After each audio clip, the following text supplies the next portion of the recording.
Israël joue au casino. L'Iran a inventé les échecs. La Chine joue au jeu de Go. Et Trump est un as du poker. La géopolitique entre au cœur des crypto-monnaies. Cette chaîne, bien sûr, elle est dédiée à la technologie crypto et à l'investissement. Mais l'actualité impose de parler un minimum de la géopolitique, parce qu'elle influence directement le comportement des marchés, évidemment. Simplement, on va se concentrer sur les faits et imaginons des scénarios logiques. Anticipons. Mon opinion, elle est claire. Je suis en faveur de la vertu. Qu'est-ce que la vertu? La vertu, c'est faire ce qui est bon et juste. Commençons. Trump, aujourd'hui, est dans une impasse stratégique. Trump ne peut pas se permettre d'entrer dans un conflit armé majeur. Et pourquoi? Parce que les États-Unis ont un problème de budget. S'il se met dans cette guerre, comment va-t-il la financer? Expliquez-moi si vous avez des idées ou des informations par rapport à ça. Depuis qu'il est entré en fonction, il ne cesse de réclamer au président de la Fed de baisser les taux d'intérêt car il a une partie des intérêts de la dette à payer, je crois, vers août et septembre. Et comme expliqué dans la dernière vidéo, il va falloir relever le plafond de la dette pour pouvoir continuer à faire fonctionner les administrations et payer les fonctionnaires aux États-Unis incessamment sous peu. Le budget militaire aux États-Unis, c'est le premier budget. Alors bien sûr, il y a des réserves qui sont prêtes, mais ces réserves, il faut sans cesse les réactualiser. Et ce qui compte, c'est pas les réserves, c'est le flux. Donc, comme je le disais, il faut financer les intérêts de la dette. Et Trump, il est complètement dingue parce que Jérôme Powell n'a toujours pas baissé les taux d'intérêt. On aura éventuellement une baisse des taux d'intérêt prévus et anticipés par le marché seulement le 17 septembre, car la réunion précédente qui aura lieu le 30 juillet, vous voyez, il y a 91% du marché qui pense qu'on restera sur des taux d'intérêt qui sont situés entre 4,25 et 4,5%. On verra comment cela va avancer.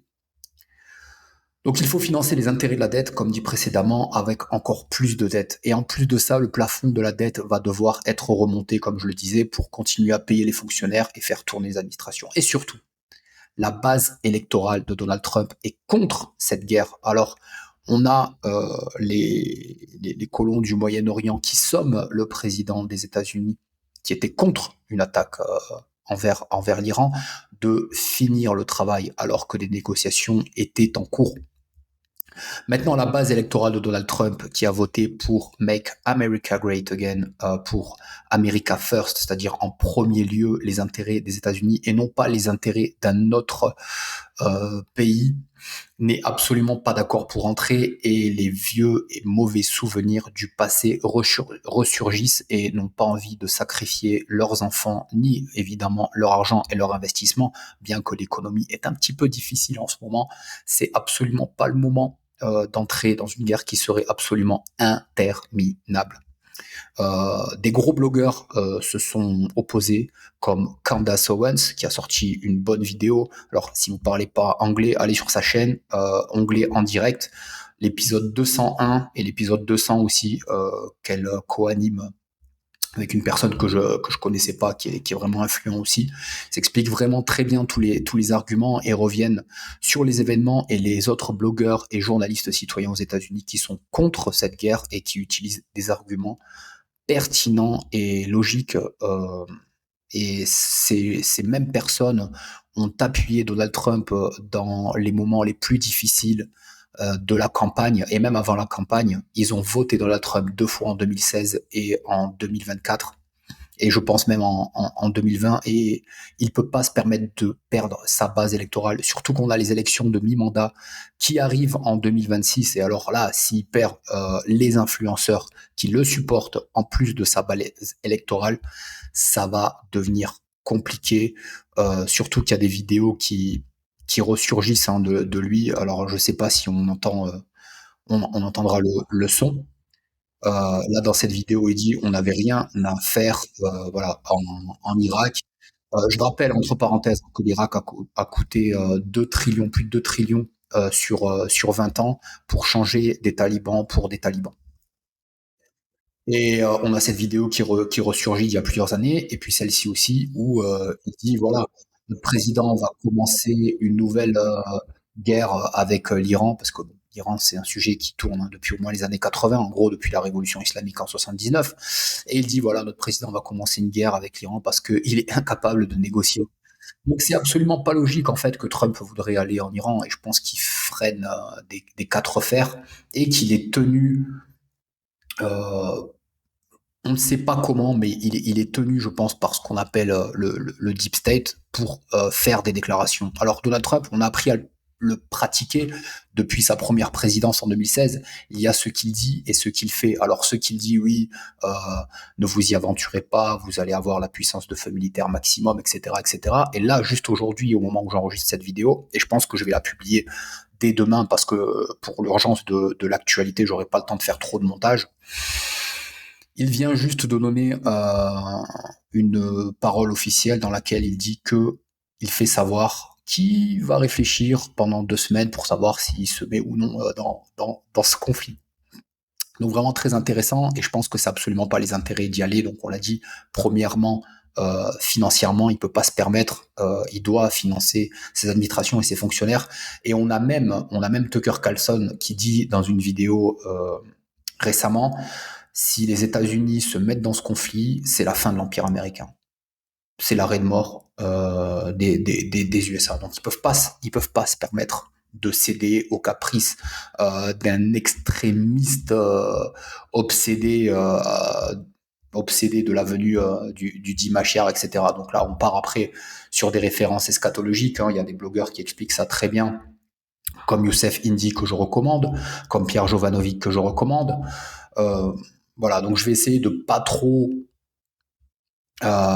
m'égarer, puisque j'ai envie de rester sur l'économie et la crypto-monnaie, mais la vérité est celle-ci, et je pense pas que les USA vont rentrer dans ce conflit, ou alors très peu.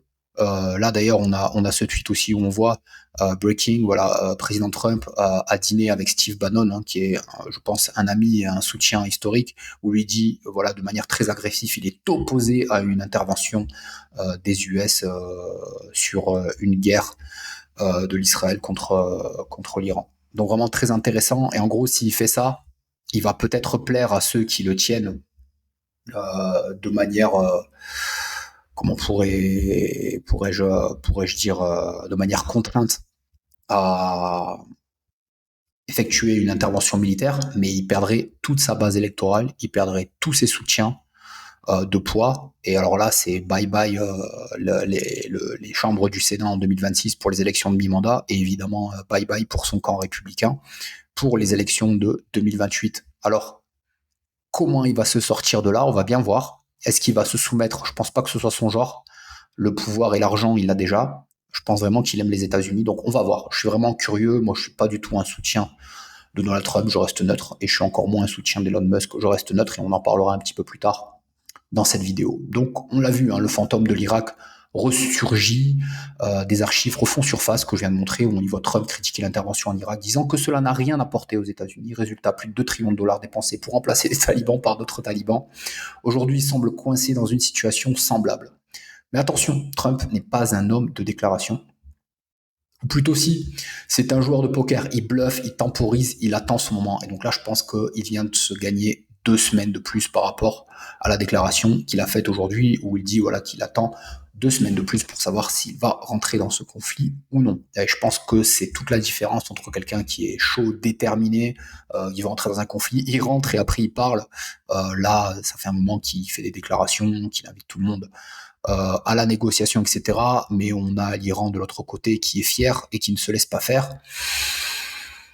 Donc on est vraiment sur une situation tendue. Donc l'art de la stratégie, l'Iran et la Chine en silence. Alors la Chine, hein, qui n'a pas caché son soutien à l'Iran, premièrement le droit de se défendre, et on l'a vu, il y a l'Iran qui a des comptes officiels sur X qui sont pas censurés, qui n'ont pas l'air d'être censurés, où ils ont dit, voilà, n'oubliez pas, c'est pas nous qui avons commencé. Donc je rappelle ici aussi dans cette vidéo que l'Iran a été bombardé en premier lieu par l'Israël de manière préventive, selon leurs mots, pour mettre fin aux enrichissements nucléaires. En gros, ça fait depuis 83 qu'ils disent que d'un jour à l'autre, l'Iran peut s'équiper de l'arme nucléaire. c'est toujours la même chanson, et leur but ultime, évidemment, depuis tout le début, c'est bien ce territoire. Les Pairs, c'est un territoire qui a plus de 3000 ans d'histoire. Donc on l'a dit, ils ont inventé les jeux d'échecs, les jeux, pardon, les jeux d'échecs. Ce sont des gens stratégiques qui essaient d'avoir plusieurs coups d'avance, et j'essaye, moi, dans cette vidéo, d'avoir un coup, 2 à 3 coups d'avance sur les marchés. Donc les Pairs, inventeurs des échecs, semblent avoir mené cette situation avec patience et stratégie, parce que ça fait plusieurs fois. Donc on a Eric Dénessé qui disait, vous pouvez retrouver cette vidéo d'Eric Dénessé qui disait, voilà, l'Iran fait tout pour ne pas répondre à l'agresseur. Qu'est-ce que va faire Netanyahou ? Parce que s'il passe outre les recommandations américaines qui sont plutôt de faire une riposte mesurée, d'abord s'il fait une riposte, ça va déjà changer les choses. S'il fait une riposte qui échappe au contrôle des Américains, ça va être encore plus problématique. Et je dirais que finalement, le deuxième paramètre, enfin le premier c'est l'attitude de la Russie, celle de Netanyahou, le troisième c'est celle de l'Iran. L'Iran, depuis maintenant plusieurs mois, essaie de ne pas tomber dans le piège israélien.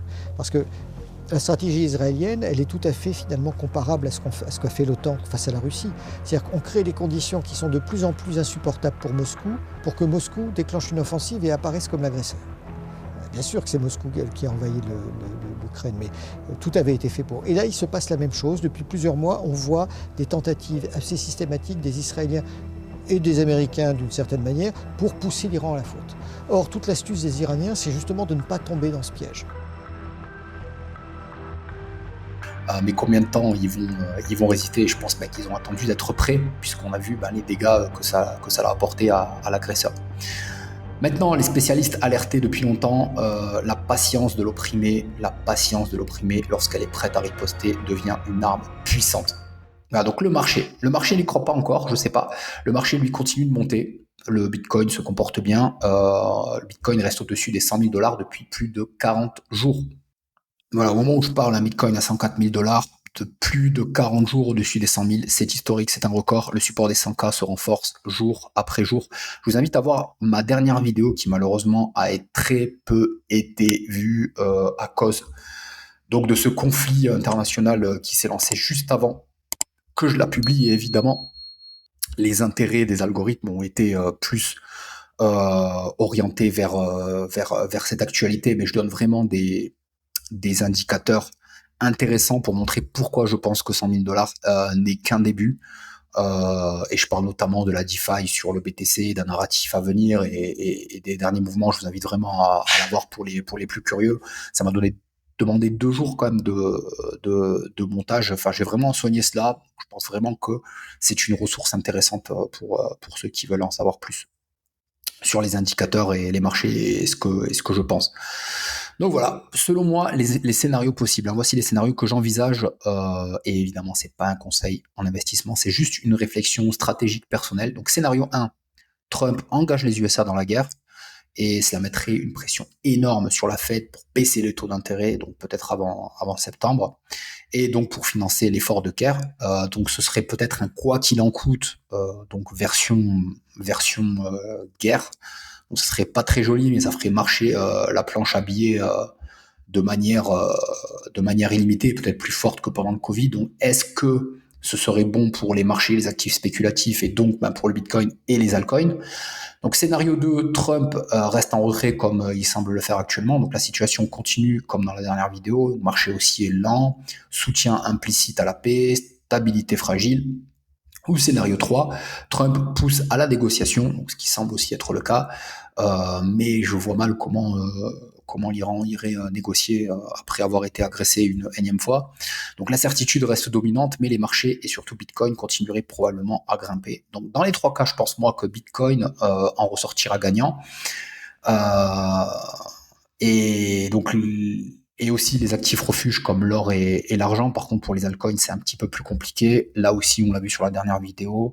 J'espère que vous appréciez l'analyse qui mêle la crypto et la macro. Pensez à liker la vidéo, ça me fait vraiment plaisir et ça me donne de la force pour continuer à publier du contenu de qualité. Abonnez-vous à la chaîne et laissez-moi votre avis en commentaire. Je serai très heureux de le lire. Canal Telegram, salon Discord, voilà, tous les liens utiles sont sur lacircom.com/fr. Côté bonne nouvelle, on a le Genius Act qui a été adopté pour mieux encadrer et assurer la garantie des stablecoins, et dans la foulée, l'action Circle a pris plus de 10%.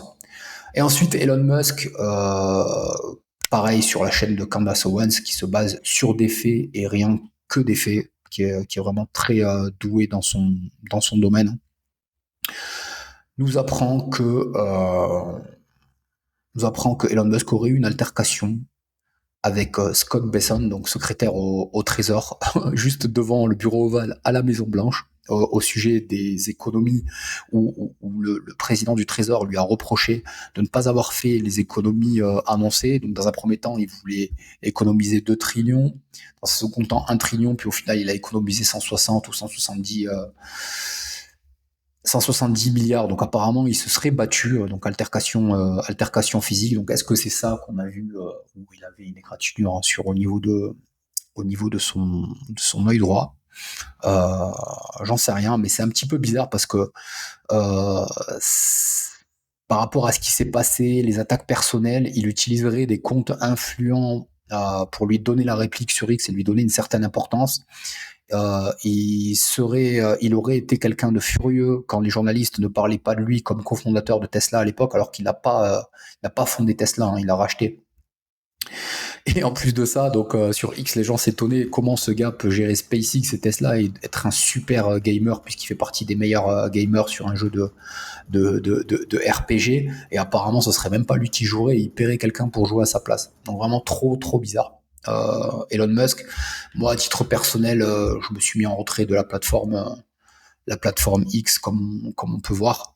Il y a juste un compte qui est en premium, et bientôt, voilà, quand ce mois-ci va se terminer, le petit ticker bleu va disparaître. Il a disparu sur tous les comptes professionnels. Je pense que ça n'a aucune utilité, et on voit que en plus de ça, les opinions et les engagements de Trump vis-à-vis du sujet de la vidéo sont vraiment bizarres et loin d'être vertueux selon moi.